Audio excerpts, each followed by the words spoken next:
ጥቅምት 1900 የተነሳውን የጦር ኃይል ታሪካችንን ይዘን በዱላ ቅብብል ዛሬ ላይ ደርሰናል። ይህ ሞርስ ኮሙኒኬሽን ነው። የኢትዮጵያን ሉዓላዊ ግዛት እየጠበቀና እያስከበረ ዛሬ ላይ ያደረሰውን ትናንት ደሙን ያፈሰሰ አጥንቱን የከሰከሰውን እያመሰገንን ታሪኩን እየተረክን የፈጸመውን ጀብድ እየዘከርን ለዛሬው የጦር ኃይል ብርታት እንዲሆነው እያደረግን ለነገው ተተኪ ጀግንነትን እንዲወርስ ተግተን እንሳ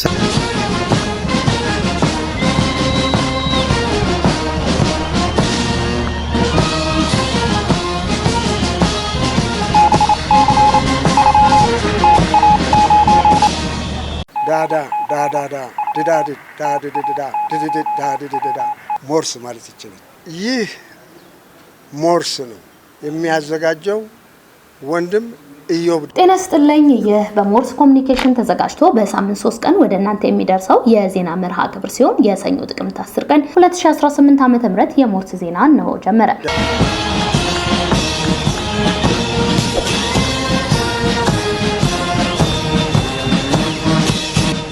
በቅድሚያም አርዕስተ ዜና። የተቀዳሚ ሙፍቲ ሀጂ ዑመር ኢድሪስ የቀብር ስነ ስርዓት ተፈጸመ። ዶክተር ደብረጽዮን በኤርትራ ውስጥ ሰንአፍ ከተማ በተከፈተው የህወሓት ቢሮ ስራ ጀመሩ። ከዚህ ቀደም ህጋዊነቱን ባጣው የህወሓት አመራሮች የቁም እስር እንዲሆኑ የተደረጉት ጄኔራል መታሰራቸው ተሰማ። የመከላከያ ሚኒስትር ኢንጂነር አይሻ መሐመድ አላጌ የጀግኖች አምባና ጊዜያዊ ማገገሚያ ማዕከልን ጎበኙ። በእድሳት 14ኛ ዓመቱን የያዘው ቪላ አልፍ የጥገና ስራው ተጠናቆ በሚያዝያ ክፍት ሊሆን እንደሚችል ይጠበቃል። ከውጭ ትራምፕ ህንድ የሩሲያ ዘይት መግዛቷን ለማቆም ተስማምታለች ቢሉም የህንድ መንግስት ስለ ጉዳዩ ምንም የሚያውቀው ነገር የለም ማለት ነው።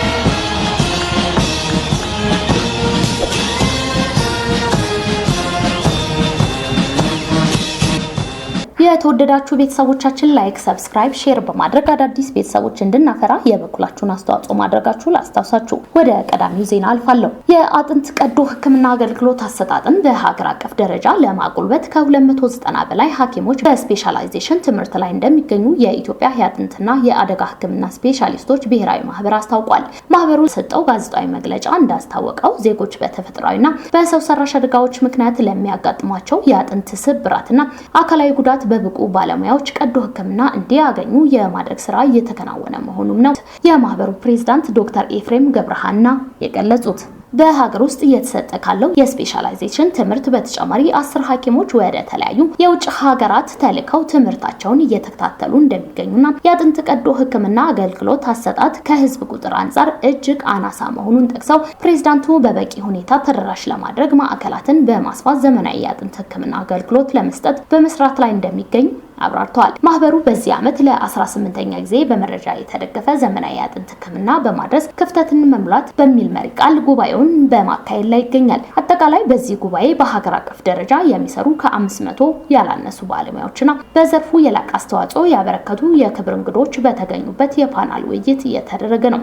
የኢትዮጵያ የአጥንትና የአደጋ ህክምና ስፔሻሊስቶች ብሔራዊ ማህበር በሀገር አቀፍ ደረጃ የአጥንት መገጣጠሚያና የጡንቻ ህክምናን ለማዘመን በስፋትና በጥራት ለህብረተሰቡ ተደራሽ ለማድረግ እየሰራ የሚገኝ ሀገር አቀፍ ማህበር ነው። በግንቦት 1995 ዓ.ም የተመሰረተው ማህበሩ በ13 ተቋማት ላይ የአጥንት ቀዶ ህክምና ለሚሰጡ ሐኪሞች ስልጠና እየሰጠ የሚገኝ ሲሆን እስካሁን ወደ 700 የሚጠጉ አባላት እንዳሉት ተመላክቷል።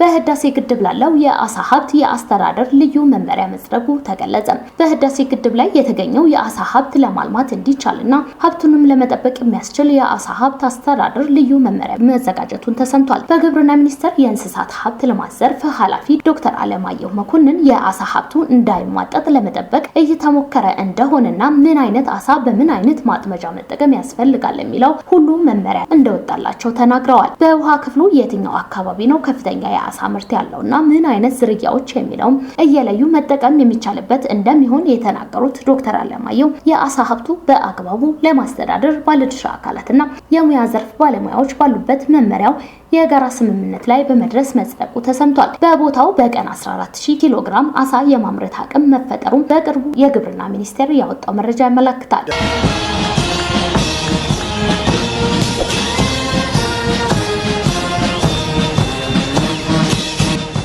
የኢትዮጵያ የኢትዮጵያ እስልምና ጉዳዮች ጠቅላይ ምክር ቤት ፕሬዝዳንት የነበሩት ቀዳሚ ሙፍቲ ሀጂ ኡመር ኢድሪስ አስክሬን ፒያሳ በሚገኘው ኑር መስጂድ የዱዓና የሽኝት ስነ ስርዓት ተካሂዷል። የተቀዳሚ ሙፍቲ ሀጂ ኡመር ኢድሪስ አስክሬን ለ40 ዓመታት ባስተማሩበት ኑር መስጂድ ሶላተል ጀነዛ ተሰግዶበታል። በሽኝት መርሃ ግብሩ ላይ ዑለማዎች፣ ደረሳዎች፣ ኡስታዞችና ወዳጅ ዘመዶቻቸው ተገኝቷል። ከዚህ ስነ ስርዓት በኋላ በሚሊኒየም አዳራሽ የሽኝት መርሃ ግብር እየተካሄደ ሲሆን በመርሃ ግብሩ ላይ ከፍተኛ የመንግስት የስራ ኃላፊዎች በተገኙበት የክብር ሽኝት ከተደረገላቸው በኋላ ከቀኑ 10 ሰዓት ላይ ስርዓተ ቀብራቸው ተፈጽሟል። እየው ደመቀ ተጨማሪ አለው። ሀጂ ኡመር ኢድሪስ ደመቀ ማን ናቸው? በቀድሞው አጠራር በወሎ ክፍለ ሀገር ለጋምቦ ወረዳ ገነቴ በምትባል መንደር ግንቦት 21 ቀን 1929 ዓ.ም ተወለዱ። ገና በለጋ ዕድሜ የእውቀት ፍቅር በልባቸው ሰርጾ ገበሬ አባታቸውን አስፈቅደው ከእስልምናን እውቀት ለመቋደስ የህይወት መንገድ መጀመራቸውን በህይወት ሳሉ በሰጧቸው ቃለ ምልልሶች ተናግረዋል። ሀጂ ኡመር ከ50 ዓመታት በፊት ወደ አዲስ አበባ የተጓዙት ኡስታዛቸውን በመፈለግ ነበር። እዚያ የተጓዙት በደርግ ዘመን የእስልምና ጉዳዮች ሊቀመንበር ከነበሩት በሐጂ ሙሐመድ ሳኒ ሐቢብ ዘንድ ጀምረውት የነበረውን ትምህርት ለመቀጠል እንጂ በከተማዋ ለመኖር አልነበረም። መምህራቸውን የፈለጉትን ያህል ደሴ ከተማ ውስጥ ያስተምሯቸው የነበሩ ተማሪዎች ደግሞ እርሳቸውን ፍለጋ ተከትለው መጥተዋል። ሆኖም ለዓመታት የሰበሰቡት ዕውቀት ሌሎችን ለማስተማር ከበቂ በላይ መሆኑን ሐጂ ሳኒ ስለተረዱ በአንዋር መስጂድ እና በመስጂድ ኑር እንዲያስተምሩ ተመደቡ። ሀጂ ኡመር ግማሽ ቀኑን ለራሳቸው ዕውቀትን ሲሰበስቡ ቀሪውን የቀን እኩሌታና ምሽት ላይ በማስተማር ያሳልፉ ጀመር። ሀጂ ኡመር ኢድሪስ ከማስተማር ባሻገር ከ50 በላይ ሃይማኖታዊ መጽሐፍትን ጽፈዋል። ቅዱስ ቁርአንንም ተርጉመዋል። የቁርአን ትርጉም ስራቸው በሲዲ ተሰራጭቷል። ከ50 ዓመታት በላይ በዘለቀ የአዲስ አበባ ቆይታ ቅዱስ ቁርአንን ከ300 ጊዜ በላይ በትርጉም አስተምረዋል። ከጻፏቸው መጽሐፍት የህትመት ብርሃንን ያገኘው አንድ ብቻ ነው። በኢትዮጵያ የተለያዩ አካባቢዎች የተፈጠሩ ሃይማኖታዊ አለመግባባቶችን፣ ዕውቀት አጠር ግጭቶችን በመፍታት ስማቸው ይጠራል። በደርግ ዘመን የኢትዮጵያ እስልምና ጉዳዮችን ከመሰረቱት ሰዎች መካከል አንደኛው ነበሩ። በ1967 የምክር ቤቱ አባልና የዑለማ ሊቀመንበር ነበሩ። ሀጂ ኡመር ኢድሪስ ከ2010 መጋቢት ወር እስከ ግንቦት ወር 2014 ዓ.ም ድረስ ጠቅላይ ምክር ቤቱን መርተዋል። ይህ ጋዜጠኛ ሁሴን ሀድር ካዘጋጀው የህይወት ታሪክ ከብዙ በጥቂቱ የተወሰደ ነው። ተቀዳሚ ሙፍቲ ሀጂ ኡመር ኢድሪስ በህይወት ዘመናቸው ማስተዋልን እና ትዕግስትን ካስማቸው አድርገው የኖሩ እንቁ ኢትዮጵያዊ ናቸው ሲሉ የኢፌዴሪ ፕሬዝዳንት ታዬ አጽቀሥላሴ በሚሊኒየም አዳራሽ በአስከሬን ሽኝት ወቅት ተናግረዋል። ብፁዕ ወቅዱስ አቡነ ማትያስ ቀዳማዊ ፓትርያርክ ባስተላለፉት የሐዘን መግለጫ አቤቱ አድነኝ ደግ ሰው አልቋልና ከሚለው የመዝሙር ምዕራፍ 11 ቁጥር 1 ኃይለ ቃል መርጠው እግዚአብሔር በየዘመናቱ አገርን ያለ መካሪ ሕዝብን ያለ ዘካሪ አይተወውም። ለዚህም ምስክሩ ታላቅ አረጋዊ የበሳል አእምሮ ባለቤት አገርን የሚወዱ ሕዝባቸውን የሚያከብሩ የተጠቁት ወዳጅ የትውልድ አባት የሆኑት የክብር ዶክተር ተቀዳሚ ሙፍቲ ሀጂ ኡመር ኢድሪስ ነበሩ። ኢትዮጵያ በጣት ከሚቆጠሩ አረጋውያን አፈማር ከሆኑ መካሪዎቿ መካከል አንዱ የሆኑትን ለመወደድ የታደሉትን የዘመናችን ጌጥ አታለች።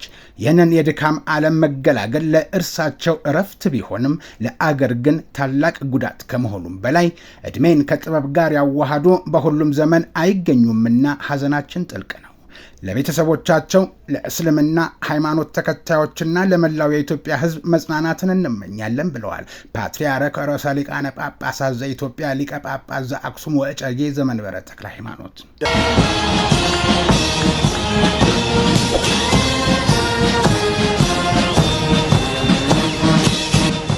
ቪላ ቪላ አልፍ በመባል የሚታወቀው እጅግ የተከበሩ የዓለም ሎሬት ሜትር አርቲስት አፈወርቅ ተክሌ ቤት እስከ ጥቅምት 2018 ዓ.ም ለህዝብ ክፍት ይሆናል ቢባልም ክፍት ከመደረጉ በፊት መሰራት ያለባቸው ስራዎች ጥገና ባለመጠናቀቃቸው እስከ ሚያዝያ ወር ሊቆይ እንደሚችል ተመላከተ። እጅግ የተከበሩ የዓለም ሎሬት ሜትርን አርቲስት አፈወርቅ ተክሌ በሚያዝያ 2 ቀን 2004 ዓ.ም ካረፉ በኋላ ዝግ ሆኖ እስካሁን የዘለቀው ቪላ አልፍ የተለያዩ የጥገና ስራዎች እየተሰሩለት ነው ቢባልም ለህዝቡ እይታ ተከልክሎ 14ኛ ዓመቱን ይዟል። ቪላ አልፍ የጥገና ስራውን ከመጀመሩ በፊት ውስጡ ያሉት ተንቀሳቃሽ የጥበብ ስራዎችና ሌሎች ንብረቶችም ወደ ቅርስ ባለስልጣናት መስሪያ ቤቱ እንዲሄዱ ተደርጎ እንደነበርም የሚታወስ ነው። ከመሬት በታች በሚወጣና ከላይ በሚዘንብ ዝናብ ቪላ አልፍ በጣም ተጎድቶ ነበር ያለው ዘገባው፣ አሁን ላይ ግን ከውጭ ሀገራትም ይሁን ከሀገር ውስጥ የአርቲስቱን ስራዎች እየተመለከቱ ባለሙያዎች ትምህርት ለመውሰድ በሚችሉበት ደረጃ ጥገና ተደርጎለት ነው ያለው።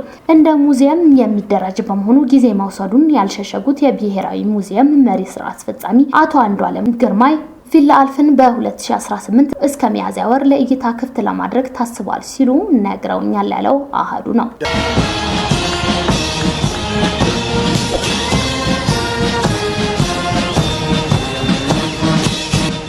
የመከላከያ ሚኒስትር ኢንጂነር አይሻ መሐመድ አላጌ የጀግኖች አምባና ጊዜያዊ ማገገሚያ ማዕከል ጎበኙ። በመከላከያ ሚኒስትር ኢንጂነር አይሻ መሐመድና በመከላከያ ጤና ዋና መምሪያ ኃላፊ ሌተናንት ጄኔራል ጥጋቡ ይልማ የተመራ ቡድን አላጌ የጀግኖች አምባና ጊዜያዊ ማገገሚያ ማዕከልን ተዘዋውረው ጎብኝተዋል። ሌተናንት ጄኔራል ጥጋቡ ይልማ ለጎብኚዎች በሰጡት ማብራሪያ በማዕከሉ ውጤታማ ተግባራት እየተከናወነ እንደሆነ ገልጸው በመልክዓ ምድራዊ አቀማመጡን በአየር ንብረቱ ቁስለኞች ቶሎ እንዲያገግሙ በማድረጉ ረገድ ያለው አስተዋጽኦ የጎላ በመሆኑ ማዕከሉ ተመራጭ አድርጎታል ብለዋል። በጉብኝቱ የማዕከሉ አዛዥ ኮሎኔል ሚስባህ አረብ ለጎብኚዎች የማዕከሉን ወቅታዊ አቋም በሚመለከት ገለጻ አድርገዋል። ዘገባው የማርታ ግርማይ ነው።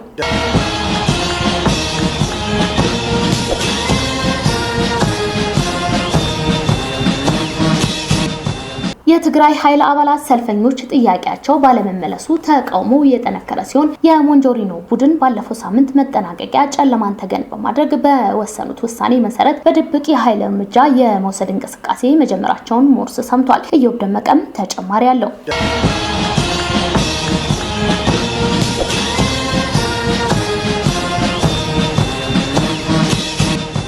ዶክተር ደብረጽዮን ከኤርትራው ጄኔራል ትዕዛዝ እየተቀበሉ መሆኑን ተሰማ። የህወሓት ጄኔራሎች በዋናነት ስብሃት ነጋ ያደራጇቸው በዘመድ አዝማድ የተሰባሰቡት የጦር መኮንኖች ትዕዛዝ የሚቀበሉት ከኤርትራው ጄኔራል ፊሊጶስ መሆኑ የባይቶና ፓርቲ ሊቀመንበር አቶ ክብሮም በርሄ ተናግረዋል። እነዚህ የህወሓት ጄኔራሎች ትዕዛዝ የሚቀበሉት በዛላምበሳ አቅጣጫ ኤርትራ ውስጥ ሰንዓፍ ከተማ ውስጥ ህወሓት በከፈተው ቅርንጫፍ ውስጥ በመገኘት ነው ብለዋል። ከእርሳቸው ሀሳብ ጋር የሚስማማው የመረጃ ምንጭ መመሪያ ለመቀበልና የማስፈጸሚያ ስልት ለመቀየስ ያገለግላል የተባለው ቢሮ ህወሓት በኤርትራ ሰንዓፍ ከተማ ከከፈተ ወዲህ ለመጀመሪያ ጊዜ ቢሮ ከፍተው ስራ የጀመሩት ዶክተር ደብረጽዮን ናቸው ብለዋል። ኤርትራ በፕሪቶሪያው ስምምነት ባለመስማማቷ በምርጫ ቦርድ ስሙ ከተሰረዘው ህወሓት ጋር ጽሙድ ወይም አንድነት በሚል በጋራ እየተንቀሳቀሱ ነው ያሉት የፓርቲው አመራር የተሐድሶ ብሩ ለሚፈለገው ዓላማ አልዋለም፣ ህወሓት ለጦር መሳሪያ መግዣ አውሉታል ብለዋል።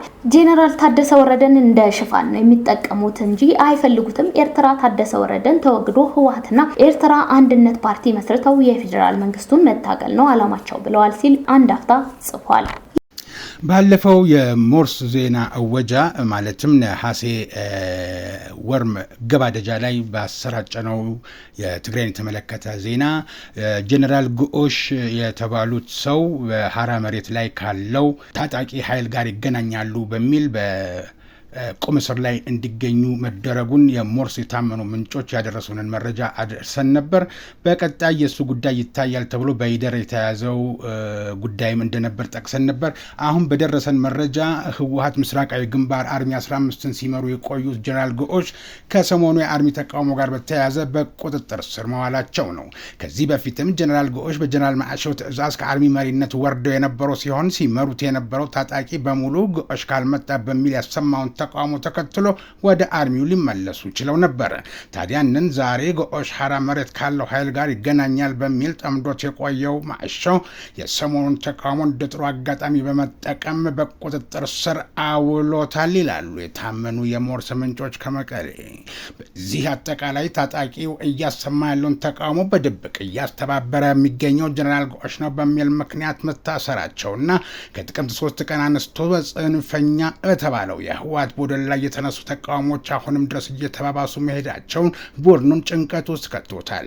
ይህንን ተከትሎ ጀነራል ምግበይ ወዲያም ባይታይ ህንፃ መደድና ተወሰኑ ከፍተኛ ጀነራሎች በድብቅ ምክክር ማድረጋቸው ሲሰማ የውይይቱን ውሳኔ በጋራ ተገናኝተው በሴንትራል ኮማንድ ደረጃ መወሰንና ወደ መፍትሄ መግባት ቢፈልጉም እርስ በርስ በተፈጠረው አለመተማመንና ጥርጣሬ ይህን ማድረግ ከባድ ሆኗል ተብሏል። በድብቅ ባደረጉት ውይይታቸው ላይ ተቃውሞ ቶሎ እንዲለዝብ የተስማሙ ቢሆንም ይህ ይሆን ዘንድ መፍትሄ ያሉትን በጥቂቱ የታጣቂ አመራሮች ላይ እርምጃ እንዲወሰድ የማድረግ ተግባር ለመፈጸም ወስነዋል። ይህ እርምጃ የተባለው በአደባባይም ይሁን በሚስጥር መግደልን ይጨምራል ተብሏል።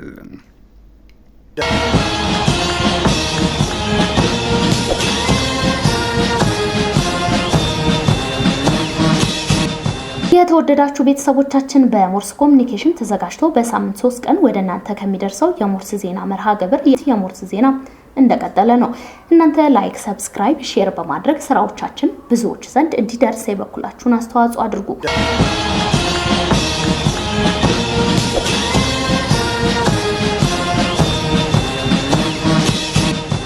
የተወደዳችሁ ቤተሰቦቻችን አሁን ደግሞ ከውጭ ወዳገኘነው መረጃ እንሸጋግራለን። ትራምፕ ህንድ የሩሲያ ዘይት መግዛቷን ለማቆም ተስማምታለች ቢሉም የህንድ መንግስት ስለ ጉዳዩ ምንም የማውቀው ነገር የለም ብለዋል። የህንዱ ጠቅላይ ሚኒስትር ናሬንድራ ሞዲ የሩሲያ ነዳጅ ላለመግዛት መስማማታቸውን ፕሬዝዳንት ዶናልድ ትራምፕ ትናንት ነበር የተናገሩት። ህንድ በበኩሏ የአሜሪካ ፕሬዝዳንት የሩሲያን ዘይት ወደ ሀገር ውስጥ ማስገባት ለማቆም ተስማምታለች ሲሉ የሰጡት አስተያየት ተቃውማለች። ይህም ምናልባት ግንኙነታቸውን ያሻከረና በቅርብ እልባት ያገኛል ተብሎም የማይታሰብ ጉዳይ ነው ተብሏል። ትራምፕ ትናንት ባደረጉት ንግግር ህንድ በአጭር ጊዜ ውስጥ ከሩሲያ ነዳጅ መግዛት እንደምታቆም ከሞዲ ማረጋገጫ ማግኘታቸውና ይህም ትልቅ እቀባ መሆኑን ገልጸዋል። የሀገሪቷ መንግስት ቃል አቀባይ ለትራምፕ ንግግር በሰጡት ምላሽም ከህንድ ጋር የኢነርጂ ትብብር ለማጠናከር ፍላጎት ካሳየው የአሜሪካ አስተዳደር ጋር ውይይቶች እየተካሄዱ ነው ብለዋል። ነገር ግን ሐሙስ ዕለት የህንድ የውጭ ጉዳይ ሚኒስትር ቃል አቀባይ ራንዲር ጃይስዋል ለጋዜጠኞች እንደተናገሩት በትራምፕና በሞዲ መካከል ምንም አይነት የተደረገ ውይይት መኖሩን አላውቅም ያሉ ሲሆን የህንድ መንግስት ከሩሲያ ዘይት መግዛቱን ለማቆምም ምንም አይነት ማረጋገጫ እንደሌላቸው ተናግረዋል። ህንድ ከክሬምሊን ጋር የጠበቀ ግንኙነት ያላት ሲሆን በዚህ ዓመት መጨረሻ ላይ የሩሲያውን ፕሬዝዳንት ቭላዲሚር ፑቲን ተቀብላ ታስተናግዳለች። በ2022 ሩሲያ ዩክሬንን ከወረደች በኋላ ከሞስኮ ከፍተኛ የነዳጅ ገዢዎች አንዷ ሆና ብቅ ብላለች። ጦርነቱ በሞስኮ የነዳጅ ኢንዱስትሪ ላይ ከፍተኛ ማዕቀብ ያስከተለ ሲሆን ዋጋዎችንም አሽቆልቁሏል። አሜሪካ የዩክሬንን ጦርነት ለማስቆም የሚደረጉት ጥረቶች አካል በማድረግ በክሬምሊን ላይ የኢኮኖሚ ጫናዎች ማሳደር ትፈልጋለች። የአሜሪካው ፕሬዝዳንት ህንድ ከሩሲያ ነዳጅ መግዛቷን ለማስቆም ቢፈልጉም ደልሂ ግን እስካሁን ይህንን ሳትቀበል ቆይታለች ሲል ሲኤንኤን ዘግቧል።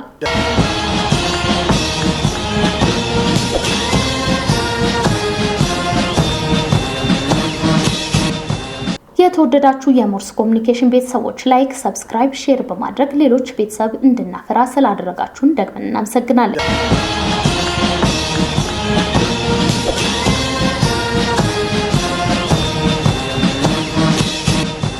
በሞርስ ኮሙኒኬሽን ተዘጋጅቶ በሳምንት 3 ቀን ወደ እናንተ ከሚደርሰው የዜና መርሃ ግብር የሰኞ ጥቅምት 10 ቀን 2018 ዓ.ም የሞርስ ዜና የስካሁኑ ነበር። የተወደዳችሁ ቤተሰቦቻችን ላይክ፣ ሰብስክራይብ፣ ሼር በማድረግ አዳዲስ ቤተሰቦች እንድናፈራ ስላደረጋችሁን ምስጋናችን ይድረስ። አሁንም በዚሁ ድጋፋችሁን መቀጠልና ማገዛችሁን አትርሱ መልእክታችን ነው። በቀጣይ ሮብ የሞርስ ዜና እንጠብቃችኋለን። እስከዚያው ድረስ ሰላማችሁ ይብዛ።